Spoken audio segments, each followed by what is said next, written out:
U.S. High Command did not know who the enemy was, and perhaps feared a direct confrontation with the Russians. At this point, the wounded were coming in trickles because of the raging attack topside.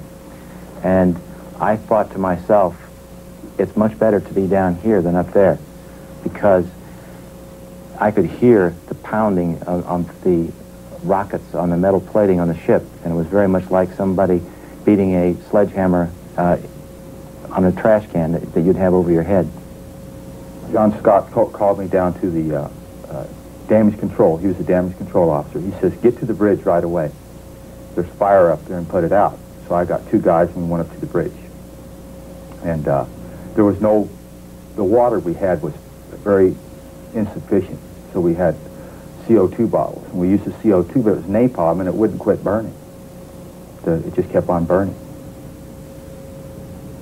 The range of injuries went from superficial wounds to abdominal wounds, ruptured kidneys, gunshot wounds of the chest, fragment wounds of the chest, brain injuries. The third-class corpsman did at least one tracheotomy. I did chest operations, abdominal operations, stopping of bleeding, casting of broken extremities, and basically, or mostly, whatever it took to keep someone alive until they could get to a larger ship and get to definitive care.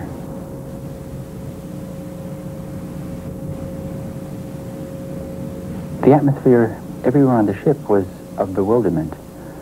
First, what was happening? Who was attacking? Was this the beginning of World War III? We were out of communication with the rest of the world, and we didn't know what else was happening. Were we part of something larger?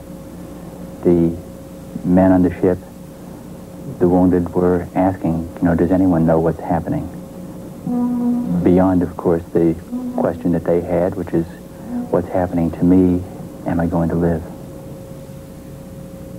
It was during the time that the topside attack was slowing down that I began to notice that horizontal bullets began piercing the ship, and suddenly realized that the torpedo boats that happened to have been the three blips that I had seen on the radar scope had reached us and were now firing armor-piercing bullets through the ship. It is now 30 minutes into the attack. We received word, stand by for torpedo attack, at which time the fear was intense.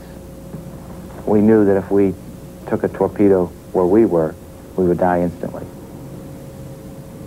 I don't know, I guess I said a lot of prayers, and I probably figured this was the end, and suddenly the torpedo hit, and it was, I don't know, it was like the movies, I guess. The ship kind of lifted up in the air, and the air was filled with smoke, and the lights went out. I guess I felt that was probably the end. We're done, and we would probably sink, and that was going to be all over, and I thought a lot of thoughts about my kids and so forth. We were just standing there waiting for the torpedo to hit, and it just picked the whole ship up. It seemed likely. It just picked it up, and it went just up and down like a big a ship, up and down. And I was thinking in my own mind that every time you see, like in the movies, a torpedo hits something, the whole thing just instantly blows up, and that's what I thought was going to happen. But the ship just rolled a little bit, and it seemed like it started to stabilize.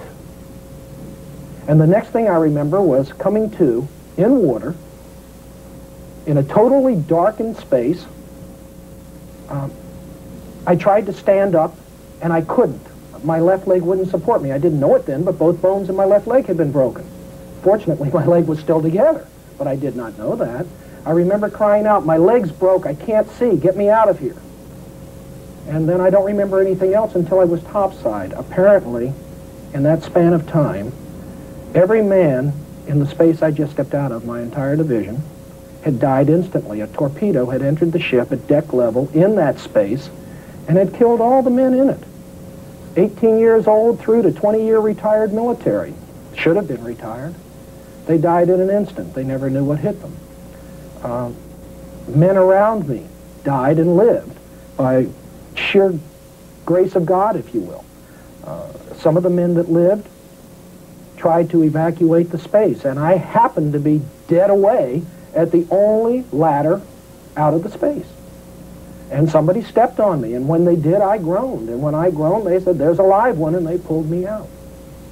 People started pouring up out of the spaces down below, and some were carrying others, and some were helping others, and finally no more came out, and we didn't know whether to shut it up or leave it open or more, but you have to shut watertight doors in a situation like that, or you sink the whole ship, so we closed it. But they did open the small one from time to time and call to see if anybody was down there. Naturally, there was nobody left. I saw them machine gunning at least 2 rafts that drifted by them. I saw the bullets hit the water through the life raft. No mistake in my mind that they wanted no survivors. If there had been anybody in those life rafts, they would have been killed in the life raft. They were ensuring that there were nobody in the life raft alive. The Liberty, 16 hours after the attack ended. This film was taken by a naval cameraman as the Sixth Fleet finally arrived.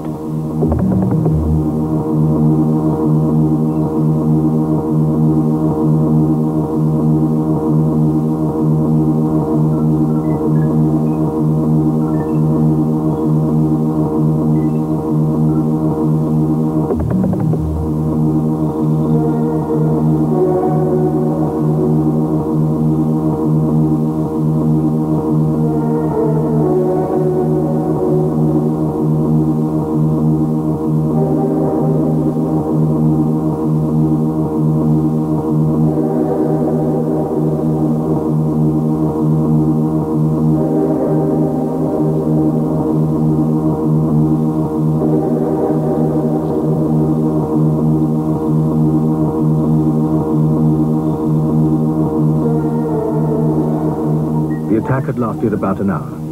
The Liberty had been repeatedly strafed by 2 Mirage jets. It had been napalmed by 2 Super Mystère fighter bombers.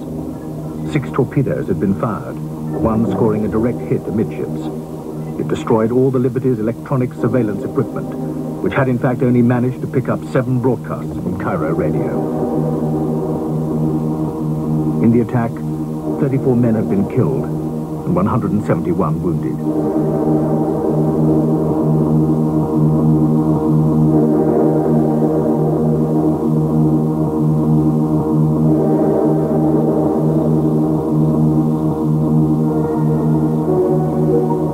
Captain William McGonigal never left the bridge despite serious wounds and was afterwards awarded the Congressional Medal of Honor. At a press conference on board the USS America, he gave his own account of the attack. He has refused to speak about it ever since. A short time after the air attack had been completed, the 3 torpedo boats approached us from our starboard quarter at high speed and in an apparent torpedo launch attitude. As they approached to within about 1 mile of the ship, I saw what appeared to me to be an Israeli flag on one of the boats. And at one time it appeared that the center boat was attempting to signal the ship. But because of the intermittent blocking of the signal,